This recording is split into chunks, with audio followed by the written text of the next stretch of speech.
है friends, welcome to अल्फाजीएस। तो आज शुरू करेंगे। पिछले क्लास में हमने पढ़ा था भारतीय संविधान में जो 6 मौलिक अधिकार प्रदान किए गए हैं, मौलिक अधिकार प्रदान किया गया है, जिसमें हमने समता का अधिकार का वर्णन, समता का अधिकार जिसका वर्णन अनुच्छेद 14 से 18 में किया गया है, इसका विस्तृत रूप से जानकारी हासिल कर लिए हैं। दूसरा जो आता है अधिकार, स्वतंत्रता का अधिकार, स्वतंत्रता का अधिकार, इसके बारे में आज चर्चा करेंगे, जो एग्जाम के दृष्टिकोण से काफी महत्वपूर्ण है। चाहे वनडे एग्जाम हो, चाहे कोई मेंस हो या मुख्य परीक्षा हो, उसके लिए कोई भी एग्जाम एनीबॉडी, इसमें क्वेश्चन जो है एक हमेशा क्वेश्चन डाला ही रहता है। स्वतंत्रता के जो भारतीय संविधान में जो फंडामेंटल राइट्स हैं, फंडामेंटल राइट से रिलेटेड क्वेश्चन एक रहता ही है। ठीक है, तो स्वतंत्रता का अधिकार पढ़ेंगे। इसका जो वर्णन है अनुच्छेद 19 से 22 में किया गया है। अनुच्छेद 19 से 22 पहला अधिकार का जो वर्णन है अनुच्छेद 14 से 18, और फंडामेंटल राइट्स का जो है, इस चर्चा कर देते हैं। फंडामेंटल राइट्स का जो वर्णन है अनुच्छेद 12 से 35 में किया गया है, लेकिन मूल रूप से जो अधिकार है वो 14 से 32 में किया गया है। तो पहला जो अधिकार पढ़े हैं समता का अधिकार 14 से 18 तक में, ये हो गया समता का अधिकार। अगला जो अधिकार है स्वतंत्रता का अधिकार, जिसके बारे में आज की क्लास में चर्चा कर रहे हैं, तो अनुच्छेद 19 और 19 से 22 ये काफी महत्वपूर्ण है। तो पहला जो आता है अनुच्छेद 19, जिसको कहा जाता है अभिव्यक्ति, जिस अनुच्छेद में जो वर्णन है अभिव्यक्ति की आजादी, अभिव्यक्ति की आजादी या अभिव्यक्ति की स्वतंत्रता का अधिकार, अभिव्यक्ति की स्वतंत्रता का अधिकार। अभिव्यक्ति की स्वतंत्रता कुछ लोगों को या कुछ संगठनों को इस अधिकार से वंचित किया जाता है, लेकिन सभी भारतीयों को यह अधिकार प्रदान किया जाता है। जो अधिकार, यह अधिकार अभिव्यक्ति का जो स्वतंत्रता का अधिकार है, अनुच्छेद 33 और 34 में पढ़े हैं। पुलिस, इंटेलिजेंस और सेना या अर्धसैनिक बल, अर्धसैनिक बल, ये सारे जो हैं इनको स्वतंत्र व्यक्ति की स्वतंत्रता के अधिकार से वंचित किया जाता है कुछ दशाओं में। ठीक है, ये अभी व्यक्ति के स्वतंत्रता का अधिकार सभी नागरिकों को दिया जाता है, लेकिन कुछ लोग या कुछ व्यक्ति या कुछ संगठन है जिन्हें इस अधिकार से वंचित किया जाता है। दूसरा है अनुच्छेद 20। अनुच्छेद 20 में क्या कहा जाता है? अनुच्छेद 20 कहता है अपराध के लिए दोष सिद्धि के संबंध में संरक्षण का अधिकार। डालो,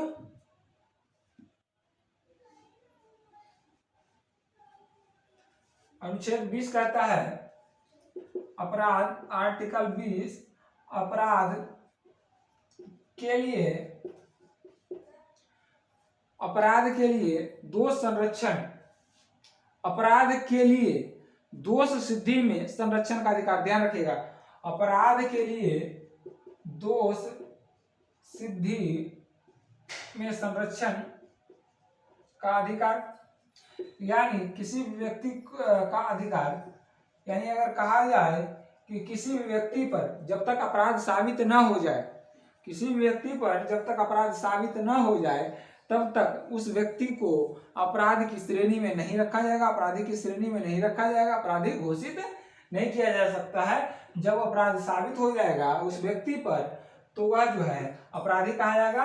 तब तक जो है अपराध के संरक्षण सिद्धि के लिए, अपराध के लिए दोष सिद्धि में संरक्षण का अधिकार का वर्णन जो किया गया है अनुच्छेद 20 में किया गया है। अनुच्छेद 21 में कहा गया है प्राण एवं दैहिक स्वतंत्रता, प्राण एवं दैहिक स्वतंत्रता।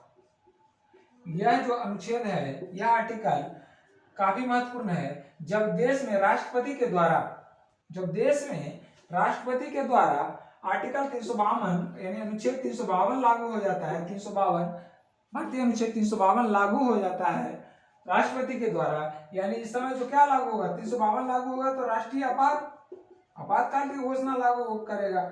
जब आपातकाल की घोषणा हो गया तो ये अनुच्छेद और 20 और 21 को किसी भी दशा में रद्द नहीं किया जा सकता है, निरस्त नहीं किया जा सकता है। इसकी भी चर्चा जो हम पहले कर चुके हैं, लेकिन फिर भी बता देते हैं कि अनुच्छेद 20 और 21 को जो है 352 अनुच्छेद 352 के समय निरस्त नहीं किया जा सकता है। अब चाहे राष्ट्रपति के द्वारा 352 ही क्यों न लागू किया हो। ठीक है, उसके बाद आता है आर्टिकल 22। आर्टिकल 22 में क्या कहता है? अनुच्छेद 22 में कहता है कुछ दशाओं में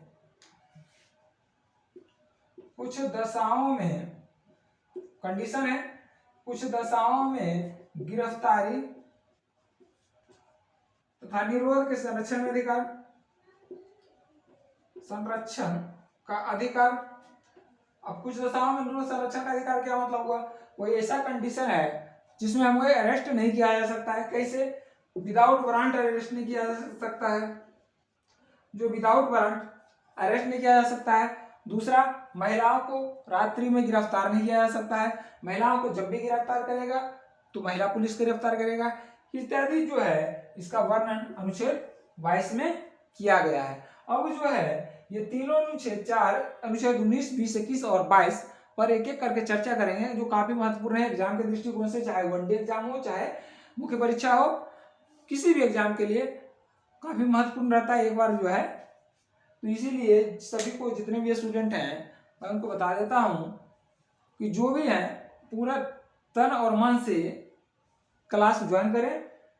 ऐसा ना हो कि क्या बोलता है क्लास, इधर क्लास में है उधर कोई और कुछ चल रहा है, ऐसा ना करें बिल्कुल।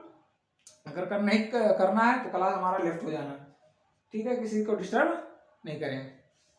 राइट, नोट करिए।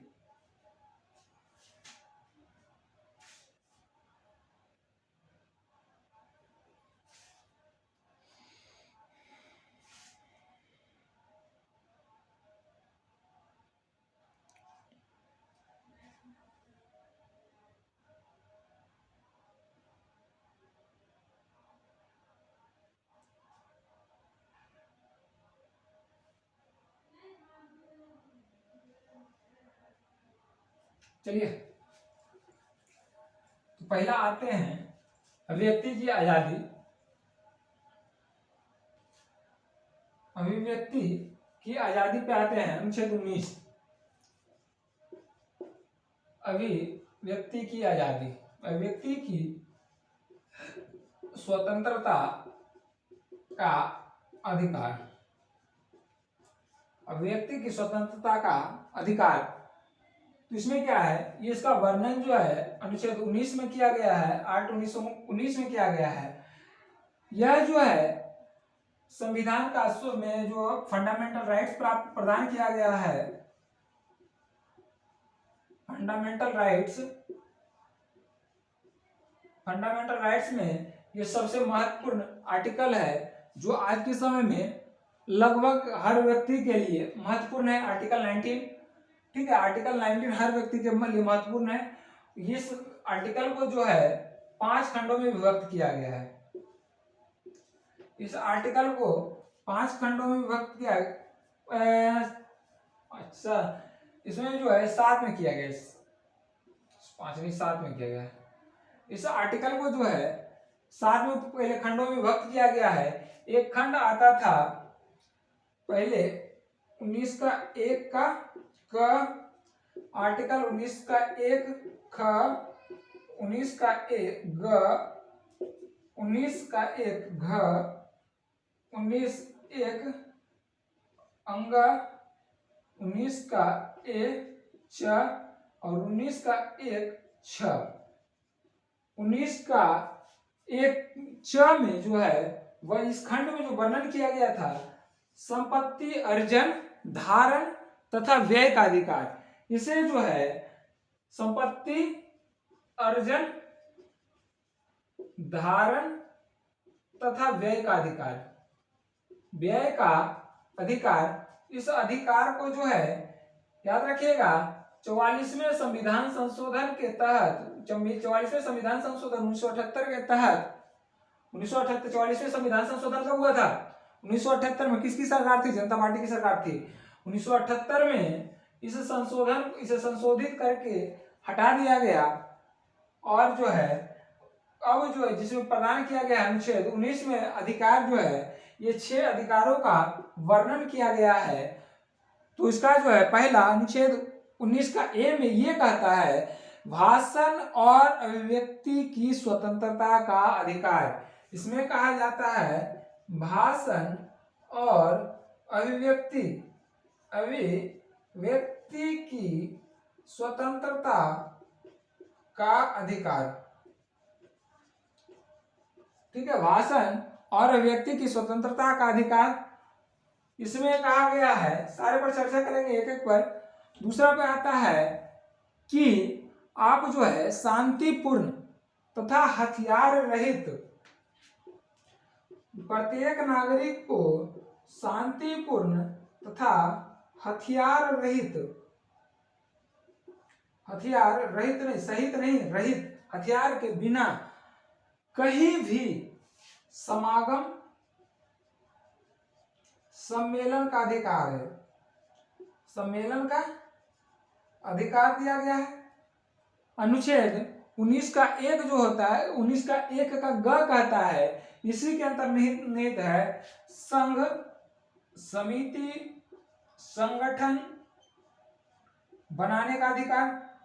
इसमें भी कुछ निरोध होता है जिसको आगे हम चर्चा करेंगे कि आप जो है अंतर्निहित का इसको जो है बंद कर सकता है, प्रतिबंधित कर सकता है किस दशा में।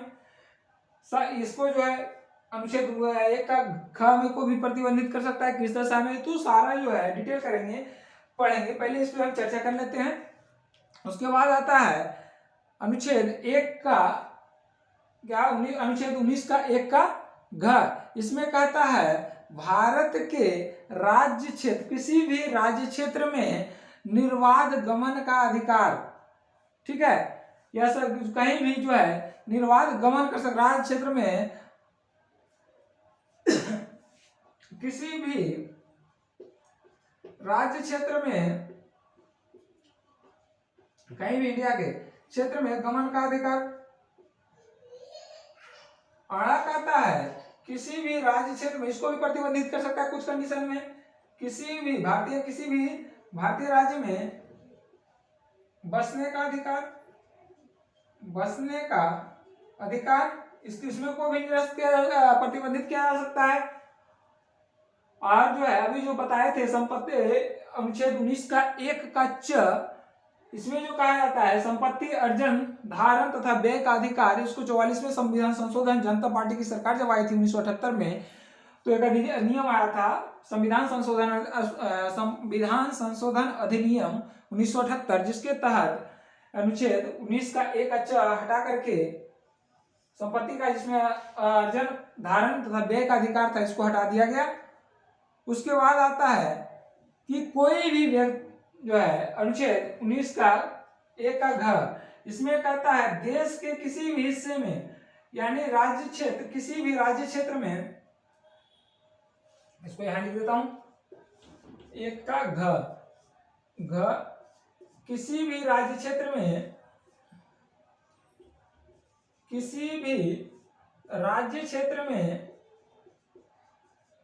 जीविका के लिए व्यवसाय करने का अधिकार। ठीक है, ये जो है इसमें वर्णित है। ये सारे के सारे अनुच्छेद काफी महत्वपूर्ण है। हम एक एक पर चर्चा करेंगे जो काफी महत्वपूर्ण है। आप इसको नोट करिए।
ठीक है,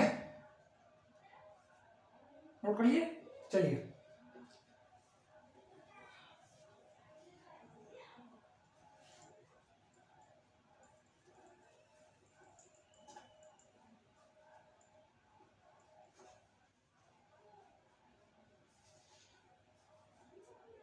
इसका जो है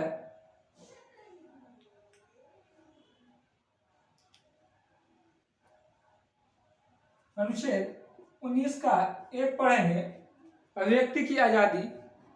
अभिव्यक्ति की अभिव्यक्ति, इसको जो है भाषण की अभिव्यक्ति की स्वतंत्रता का अधिकार, भाषण की अभिव्यक्ति की स्वतंत्रता, भाषण और अभिव्यक्ति की स्वतंत्रता का अधिकार, यह जो है अगर कहा जाए तो संविधान का प्राण वायु है। अब इसको जो है कैसे हम व्यक्त करेंगे, अपना जो अभिव्यक्ति की आजादी भाषण के तहत, इसको लिख करके, बोल करके, इसी तरह से स्वतंत्रता कर सकते हैं ना। अगर कोई जो है हमारे विरुद्ध कोई गलत काम कर रहा है तो उसको बोल करके अलग जो है उसका विरोध कर सकते हैं, या उसका विरोध कैसे कर सकते हैं, लिख करके कर सकते हैं। ये जो भी है कंडीशन, आपको जो है अपना स्वतंत्रता का प्रयोग करते हैं, स्वतंत्रता के अधिकार का प्रयोग करेंगे तो कैसे करेंगे, इसी तरह से करेंगे, या तो बोल के करेंगे या तो लिख के करेंगे। तो इसका जो वर्णन है अनुच्छेद 19 का 1 में के क में है। इसी के अंतर्गत में कुछ मामला आया था, तो कुछ मामलों पर उसको काफी जो है महत्वपूर्ण है, उसका चर्चा करना बहुत जरूरी है। एक आया था मामला, या जो अगर क्वेश्चन बने कि क्या हड़ताल तथा बंदी, हड़ताल तथा बंदी काफी महत्वपूर्ण है। हड़ताल तथा बंदी का क्वेश्चन है कि हड़ताल तथा बंदी क्या भाषण की अभिव्यक्ति की स्वतंत्रता के अंतर्गत आता है। ठीक है, भाषण या अभिव्यक्ति की स्वतंत्रता के अंतर्गत आता है या नहीं आता है। तो अब इस पर अगर कहें तो इसमें जो एक आया था सुप्रीम कोर्ट का, भारतीय कम्युनिस्ट पार्टी बनाम भरत कुमार, मामला आया था भारतीय कम्युनिस्ट पार्टी बनाम भरत कुमार के मामला में। भरत कुमार मामला 90 कब आया था, 1998 में, 1998 में आया था। इस मामले में यह जो था, इसको भारतीय कम्युनिस्ट पार्टी, उसको मार्क्सवादी कर दो, मार्क्सवादी था, बनाम भरत कुमार मामले में हुआ था। सुप्रीम कोर्ट ने यह आदेश दिया था कि हड़ताल जो है, हड़ताल तथा बंदी को क्या बताया था, असंवैधानिक घोषित किया था, असंवैधानिक घोषित किया था। और इसका जो है घोषित किया था केरल उच्च ने, उसको घोषित किया था, यानी हड़ताल और बंदी जो है दोनों असंवैधानिक है। जिसका जो फिर इसको चैलेंज किया गया, तो केरल हाई कोर्ट इसको जो व्याख्या किया, हड़ताल और बंदी का व्याख्या किया, हड़ताल क्या होता है और बंदी क्या होता है, इसको दोनों व्याख्या किया। तो हड़ताल में जो होता है अपना विरोध प्रदर्शन बिना, अपना विरोध प्रदर्शन किसी अन्य की अभिव्यक्ति की आजादी,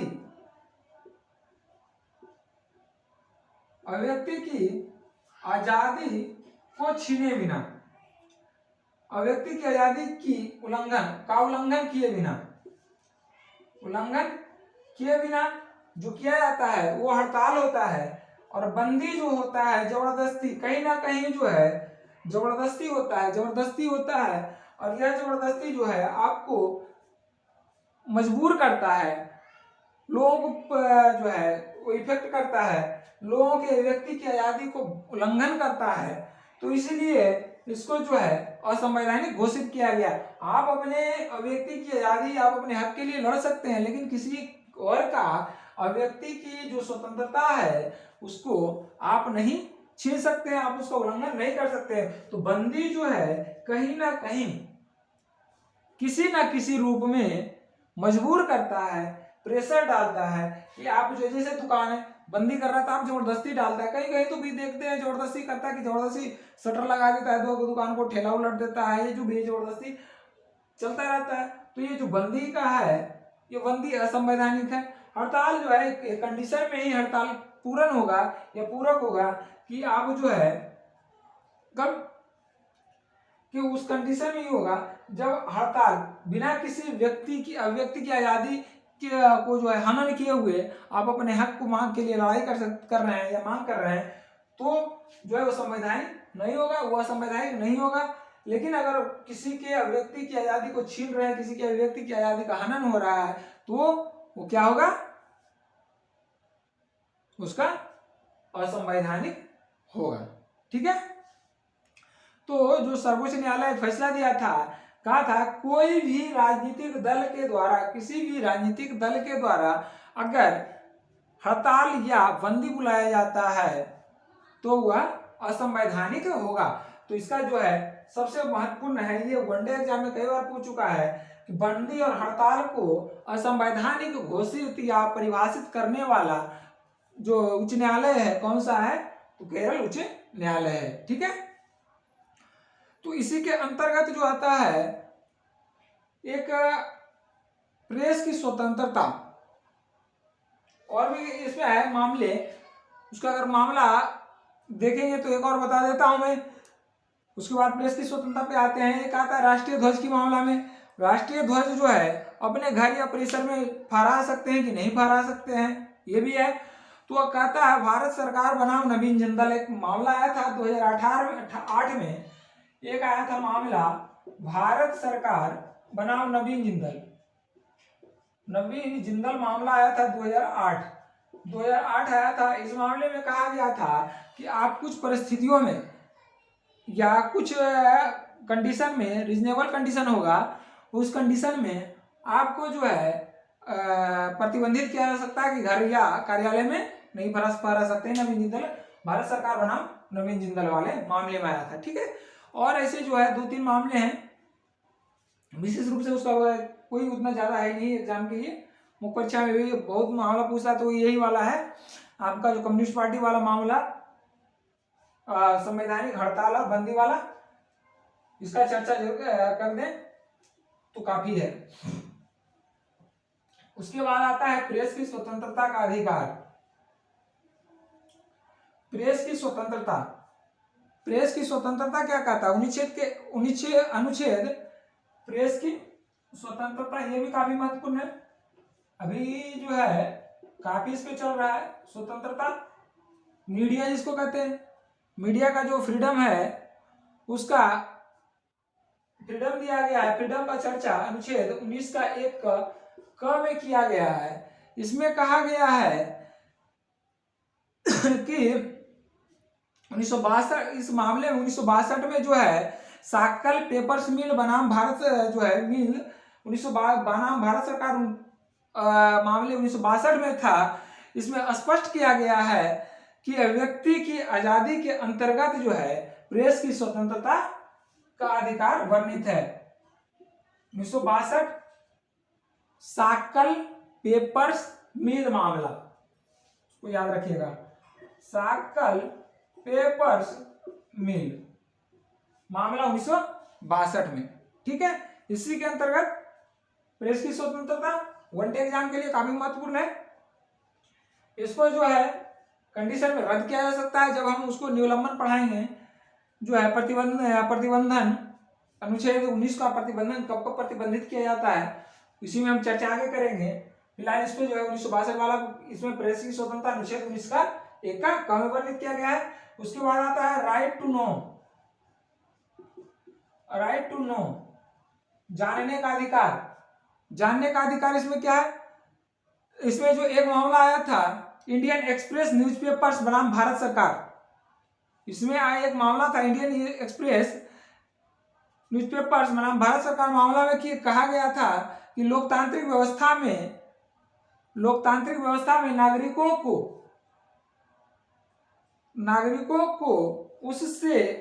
को यह जानने का अधिकार है, या उस नागरिकों को उसके सरकार के बारे में यह जानने का अधिकार है कि उसका सरकार उसके लिए क्या कर रही है, या क्या करना चाहती है, या उसके सरकार जो है उस पर कितना खर्च किया है।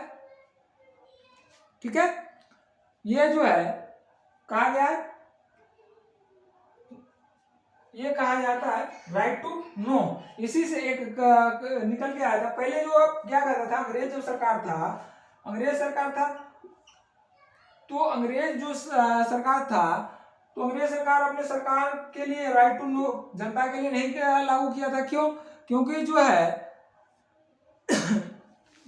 इसमें क्या होता था कि अगर पब्लिक जाग गई तो क्या आ जाता था, देश में विद्रोह का भावना हो जाता था, या उसके प्रति जो है विरोध की भावना पैदा हो जाएगा, विरोध हो जाएगा, विद्रोही बढ़ जाएंगे। इसके लिए जो अंग्रेज इसको लागू नहीं किया था। लेकिन जब भारत गणतंत्र हो गया तो राइट टू नो नियम लागू किया गया, राइट टू नो, तो इसके तहत हर नागरिक को जानने का अधिकार हो गया। ठीक है, जिसे संप्रभुता। अब कुछ कंडीशन में जो है यह सूचना नहीं भी दिया जा सकता है। किस कंडीशन में? जब देश की अखंडता और संप्रभुता की बात हो तो इस कंडीशन में, या जो बाहर का युद्ध की स्थिति हो, या बाहर अपने जो देश की सुरक्षा का स्थिति हो, या सुरक्षा के लिए जो संबंधित हो, तो उसमें राइट टू नो का अधिकार का उल्लंघन हो जाएगा, उसमें जो है आपको इन्फॉर्मेशन नहीं दिया जाएगा। इसी से एक निकल के आया था right to information. Right to information अभी काफी महत्वपूर्ण है। राइट टू इंफॉर्मेशन जिसको कहते हैं RTI, सूचना का अधिकार। सूचना का अधिकार, इसमें क्या था, सूचना का अधिकार जो है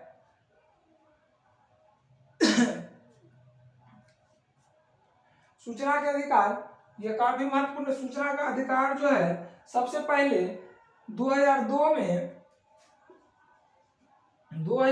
में एक आया था राइट टू इंफॉर्मेशन एक्ट 2002। यह जो एक्ट लाया गया था राइट टू इंफॉर्मेशन एक्ट 2002, यह किसके द्वारा लाया गया था? NDA सरकार के द्वारा लाया गया था, जिसे लागू नहीं कर सका, और सरकार चेंज होने की वजह से UPA सरकार आ गया था। UPA सरकार आया और इस अधिनियम को निरस्त कर करके फिर एक अधिनियम लाया right to information act 2005। Right to information act 2005, जिसको कहा जाता है जन सूचना अधिकार, जो है सूचना का अधिकार अधिनियम, ये 2005 जो अभी तक लागू है। ठीक है, ये आया UPA के सरकार में, लेकिन इस अधिनियम को NDA सरकार के द्वारा ही ला दिया गया था 2002 में, जिसे 2004 में निरस्त किया गया, और 2004 में निरस्त करके फिर नए तरीके से UPA सरकार के द्वारा लाया गया, जिसे कहा गया राइट टू इंफॉर्मेशन एक्ट 2005। पहले क्या होता था, अंग्रेज जब थे तो सरकार को जो है जनता का जवाब नहीं होता था। इसके लिए एक अंग्रेज जो कानून बनाया था, वो कानून था ऑफिशियल, कुछ क्या कहता है, ऑफिशियल सीक्रेट्स एक्ट। हाँ, ऑफिशियल सीक्रेट्स एक्ट। यह जो है अंग्रेजों के द्वारा लागू था। इसमें जो है कोई भी ऑफिशियल जनता को या ऑफिशियल जानकारी पब्लिक को मुहैया नहीं कराया सकता और जा सकता था इस एक्ट के तहत। ठीक है, और जब 2005 बना राइट टू इंफॉर्मेशन एक्ट, तब जो है हर ऑफिशियल में एक जो है जन सूचना अधिकारी को नियुक्त किया गया। हर क्षेत्र, हर विभाग में जन सूचना अधिकारी होता है, जो अभी पहले था 120 दिन के भीतर जो है सूचना का प्रदान करता था। अब जो है 1 महीने के भीतर आपको सूचना का अधिकार के तहत आपको सूचना मिल जाएगा। लेकिन कुछ कंडीशन में जो है इसे प्रतिबंधित किया गया है। कुछ कंडीशन में, जैसे वैसे सूचनाएं आपको प्रदान नहीं की जाएगी जो देश की सुरक्षा के लिए निहित हो, देश की सुरक्षा से संबंधित हो। ऐसी सूचना देश की अखंडता, संप्रभुता तथा अखंडता से संबंधित हो, ऐसी सूचना को आपको प्रेषित नहीं किया जाएगा। ऐसी सूचना आपको नहीं दिया जाएगा। ठीक है, बाकी सारी सूचनाएं राइट टू इंफॉर्मेशन एक्ट 2005 के तहत प्रदान किया जाएगा। ठीक है, चलिए नोट करिए।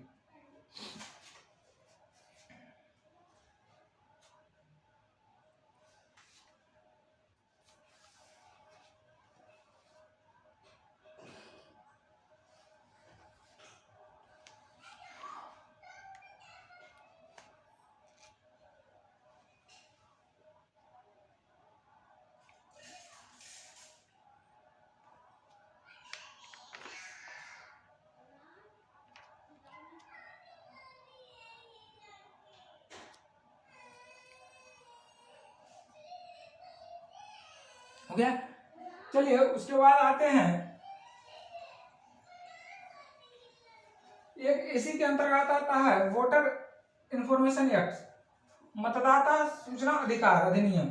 मतदाता सूचना अधिकार अधिनियम में जो है हर मतदाता को यह अधिकार प्राप्त होता है कि वो अपने जो क्षेत्र में जो भी प्रत्याशी है, जो भी आपको प्रत्याशी है, उसका चरित्र के बारे में जानकारी हासिल कर सके, उसका योग्यता, उसकी संपत्ति आदि के बारे में जानकारी हासिल कर सके, उसे जो है उसको आपराधिक मामलों में भी हासिल कर सकता है कि कभी आपराधिक प्रवृत्ति का था या नहीं था, अपराध से कुछ संबंधित है या नहीं है।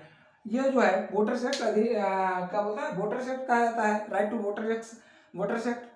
ठीक है। उसके बाद आता है हमारा अनुच्छेद 19 का 1 का ख। 19 का 1 का ख में क्या कहता है, हथियार रहित शांतिपूर्ण, हथियार रहित शांतिपूर्ण सम्मेलन, समागम करने का अधिकार, अब कहता है हथियार रहित। आप कहीं भी सम्मेलन और समागम कर रहे हैं तो जो है आपको हथियार की जरूरत नहीं पड़ेगा, क्योंकि आप सम्मेलन कर रहे हैं। तो यह जो एक्ट है, यह जो अनुच्छेद है, एक नहीं कर सकते हैं, इसको अनुच्छेद ही कहेंगे। अनुच्छेद जो है यह प्रदान करता है कि आप कहीं भी सम्मेलन कर सकते हैं, शांतिपूर्ण सम्मेलन कर सकते हैं, कहीं भी समागम कर सकते हैं, कहीं भी विरोध प्रदर्शन कर सकते हैं, लेकिन वह हथियार रहित हो, शांतिपूर्ण हो। ऐसा नहीं कि उदंडता पूर्वक करें तो आपको जो है 144 लगा करके अंदर किया जा सकता है। यह जो है समागम करने का अधिकार, इसके अंतर्गत जो है जुलूस भी आता है। अब जुलूस क्या है, जुलूस भी एक सम्मेलन है, चलता फिरता सम्मेलन। जुलूस को क्या कहेंगे, जुलूस जो है एक चलता फिरता सम्मेलन है। ठीक है। अब इसको जो है कब कब प्रतिबंधित किया जा सकता है, तो भारतीय दंड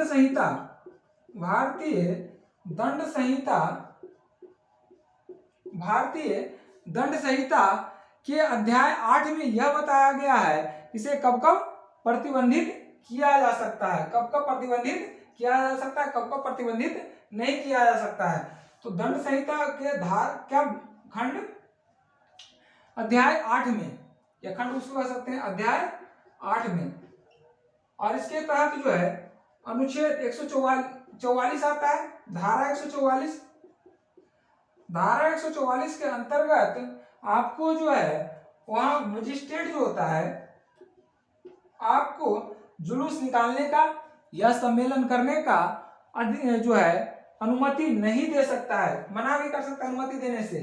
तो कहने का मतलब ये हुआ कि जब भी कहीं शांति को सम्मेलन कीजिएगा, समागम कीजिएगा, जुलूस निकालना हो, तो इसके पहले वहां से पुलिस अधिकारी से अनुमति लेना पड़ता है या मजिस्ट्रेट से अनुमति लेना पड़ेगा, अनिवार्य होता है, अनुमति लेना अनिवार्य होता है, नहीं तो वह उसे असंवैधानिक घोषित कर दिया जाता है।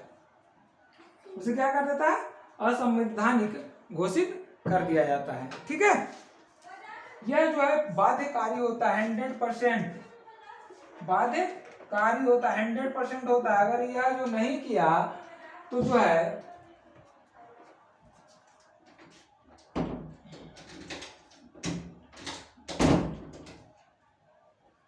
अगर नहीं किया तो यह जो है असंवैधानिक घोषित हो गया, आपको अरेस्ट भी किया जा सकता है। ठीक है।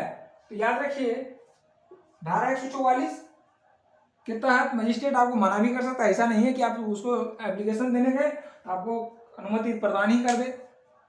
जुलूस निकालना है, किसी भी चीज का जुलूस निकालना, ऐसा नहीं है कि राजनीतिक जुलूस ही है, आपको किसी भी जुलूस निकालना है जहां पर सांप्रदायिक जो है परिस्थितियां उत्पन्न हो, सांप्रदायिक जो है सद्भावना का ठेस पहुंचे, तो इस स्थिति में भी वो मना कर सकता है। ठीक है, इसको नोट करिए।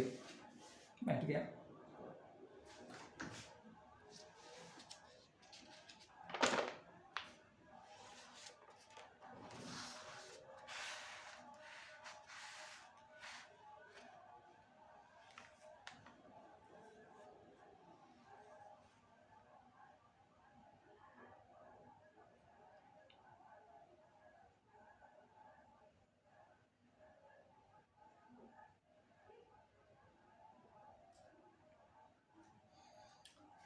ठीक है। उसके बाद आता है ख, हो गया ना, ख हो गया कि ग,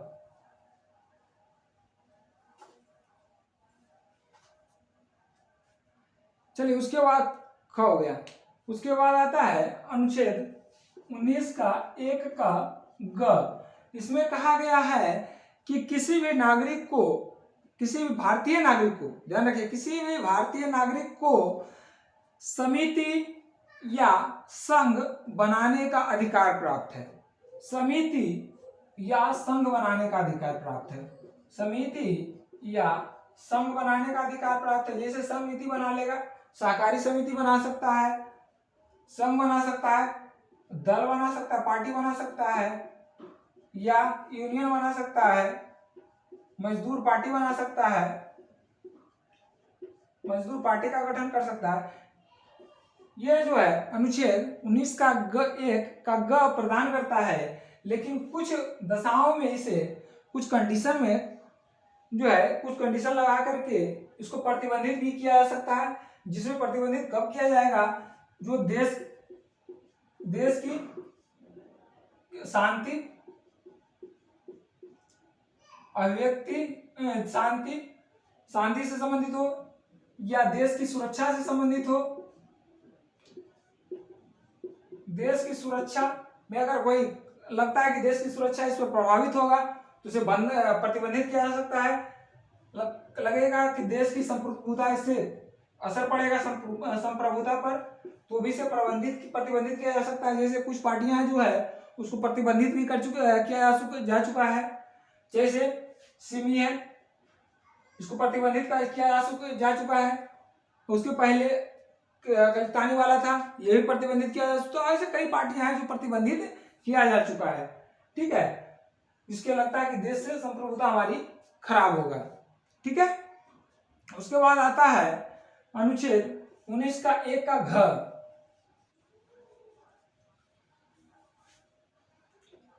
अनुच्छेद 19 का 1 घ, इसमें क्या कहता है? अनुच्छेद का 19 का घ कहता है कि भारतीय नागरिक को, यहाँ भारतीय नागरिक को किसी भी भारतीय क्षेत्र में, किसी भी भारतीय क्षेत्र में गमन करने का अधिकार, गमन करने का अधिकार, गमन करने का अधिकार है। कहीं भी आ जा सकता है, इसके लिए स्वतंत्र है। लेकिन इसको भी जो है कुछ कंडीशन में प्रतिबंधित किया जा सकता है। कंडीशन क्या लगाएगा? कंडीशन क्या लगेगा? कुछ स्थितियों में आज भी जो है जिसको कहते हैं आदिवासी क्षेत्र, आदिवासी क्षेत्र में आज भी जो है उसके सभ्यता और संस्कृति को छेड़ा नहीं जाता है। उसके सभ्यता या संस्कृति के साथ छेड़छाड़ नहीं किया जा सकता है। उस कंडीशन में आदिवासी क्षेत्रों में जहां वो उसे लगता है कि उसके अस्तित्व में खतरा है या उसके अस्तित्व को खतरा पैदा हो सकता है, या उसके अस्तित्व को समाप्त किया जा सकता है, वैसे कंडीशन में यह प्रतिबंधित किया जा सकता है। जैसे नागालैंड के क्षेत्रों में इसे प्रतिबंधित किया गया है। इसके अलावा पूर्वी भारत में इसको प्रतिबंधित किया गया है। अन्य कई क्षेत्रों में इसे पूर्णतः प्रतिबंधित किया गया है। उसके बाद आता है अनुच्छेद 19 का अ। इसमें क्या कहा गया है कि किसी भी भारतीय नागरिक को किसी भी भारतीय क्षेत्र में बसने का अधिकार या निवास करने का अधिकार, बसने या निवास करने का अधिकार, निवास कर सकता है किसी भी क्षेत्र में। लेकिन कंडीशन वही कहता है, कंडीशन 19 का 5 कहता है। 19 का 5 जो है ये वर्णित करता है, अनुच्छेद 19 का 5 ये वर्णित करता है कि आप वो उस कंडीशन में उस जो है कारण प्रतिबंधित किया जा रहा है क्योंकि वह उस क्षेत्र में आदिवासी बाहुल्य है। आदिवासी चीज जो है वो नहीं चाहते हैं कि हमारी सभ्यता और संस्कृति को हानि पहुंचे, हमारी सभ्यता और संस्कृति को ठेस पहुंचे, हमारी सभ्यता और संस्कृति को चोट पहुंचे या समाप्त हो, या समाप्त होने के कगार पर हो, या भविष्य में समाप्त हो। तो ऐसे कंडीशन में आपको प्रतिबंधित किया जा सकता है। जैसे कहाँ नहीं बच सकते हैं, उसके अनुच्छेद 371 जो है, आर्ट 371 जो राज्य का विशेष दर्जा प्राप्त है, अनुच्छेद 371 के क से ज तक, ये जो है क से ज तक जो 371 में प्रदान किया गया है इसी से संबंधित है। तो इस अनुच्छेद के तहत जो है इसे प्रतिबंधित किया जाता है। जैसे आपका जो है सेवन सिस्टर स्टेट है, वहां आप जाके गमन कर सकते हैं, घूम सकते हैं जो कुछ शहरों में, लेकिन आप वहां प्रॉपर निवासी नहीं बन सकते हैं, प्रॉपर जो है निवासी नहीं बन सकते हैं कुछ कंडीशन में। एक तो पहले 371 370 जम्मू कश्मीर में, जिसको हटा दिया गया, यहाँ भी नहीं बन सकते थे। लेकिन और कई जो है सेवन सिस्टर स्टेट्स जो है पूर्वोत्तर भारत वाला जो पड़ता है क्षेत्र, उस कंडीशन में नहीं पढ़ सकते। नागालैंड में आप जाके नहीं बच सकते हैं। ठीक है, ये जो है अनुच्छेद 371 के तहत इसे प्रतिबंधित किया गया है। ठीक है, उसके बाद जो है आता है अनुच्छेद 19 का एक कच्चा, जिसे निरस्त किया गया है 44वां संविधान संशोधन 1948 में। किसके द्वारा? 1978 में, 44वें संविधान संशोधन 1978 में जनता पार्टी की जब सरकार आई थी तो इसको निरस्त किया गया था। उसके बाद आता है अनुच्छेद 19 का 1 का 6। अनुच्छेद 19 का 1 का 6 में कहता है कोई भी व्यक्ति 19 का 1 का 6 कोई भी व्यक्ति अपने जीविकोपार्जन के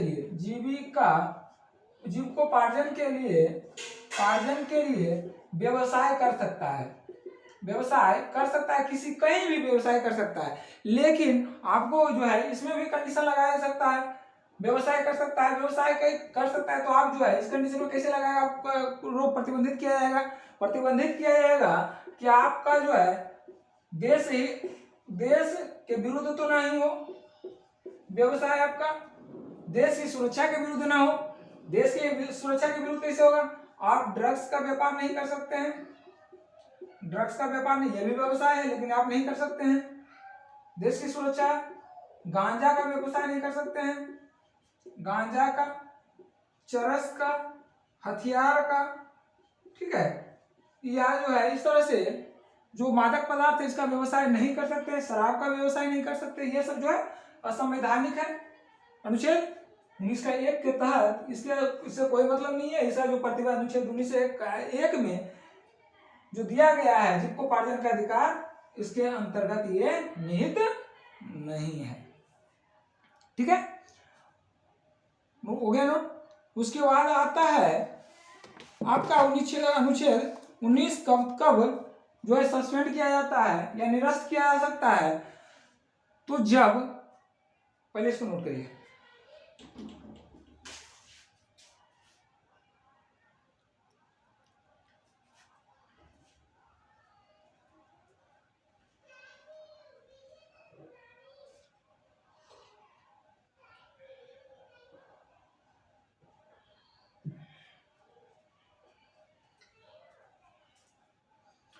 चलिए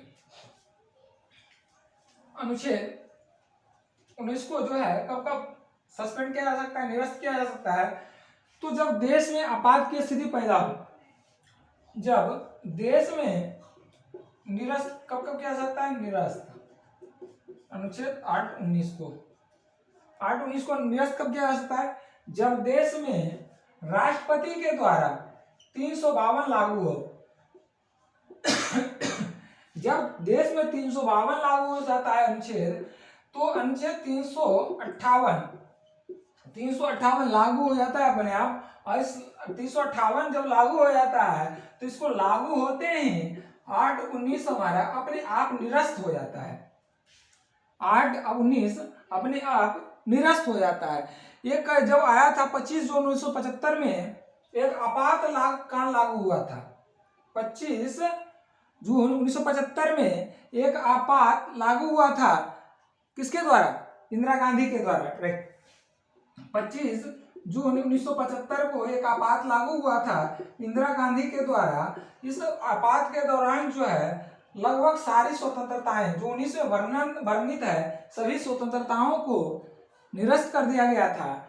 लेकिन 1978 में 1975 में इंदिरा गांधी का सरकार आया, 1976 में 42वां संविधान संशोधन हुआ और 1978 में 1978 में जब जनता पार्टी की सरकार आई थी, 44वें संविधान संशोधन 44वें संविधान संशोधन हुआ था, संविधान संशोधन 1978। तो इस एक्ट में जो है ये कहा गया था कि जब जो अनुच्छेद 19 उसी कंडीशन में रद्द किया जाएगा, आर्टिकल 19 को जो है उसी कंडीशन में रद्द किया जाएगा जब देश में युद्ध या बाह्य आक्रमण हुआ हो। जब युद्ध या बाह्य आक्रमण हुआ हो तभी जो है अनुच्छेद 19 को रद्द किया जाएगा। जबकि जो है ये मनवर्जी वाला जो आपात था लागू, मनवर्जी वाला सारे जो है अधिकार 19 वाला रद्द कर दिया गया था। लेकिन 1978 में 44वें संविधान संशोधन के तहत कहा गया कि जब देश में युद्ध या बाह्य स्थिति आक्रमण के कारण जो है आपात लगा है तो 19 को रद्द किया जाएगा। लेकिन जब देश में आंतरिक या सशस्त्र विद्रोह कहें, सशस्त्र विद्रोह हुआ तो अनुच्छेद 19 रद्द नहीं किया जाएगा, अनुच्छेद 19 रद्द नहीं किया जाएगा। तो कंडीशन आता है कि अनुच्छेद 19 को कब कब रद्द किया जाएगा, कब कब रद्द नहीं किया जाएगा। ये कंडीशन आपको बताते हैं कि एक आया था अनुच्छेद 19 का घ आया था कि देश में कहीं भी निर्वाध।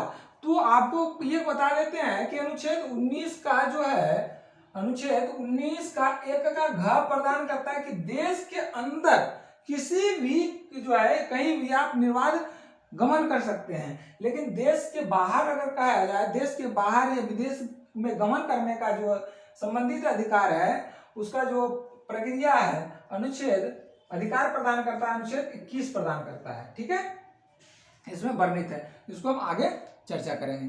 ठीक है, आज का क्लास यहीं तक।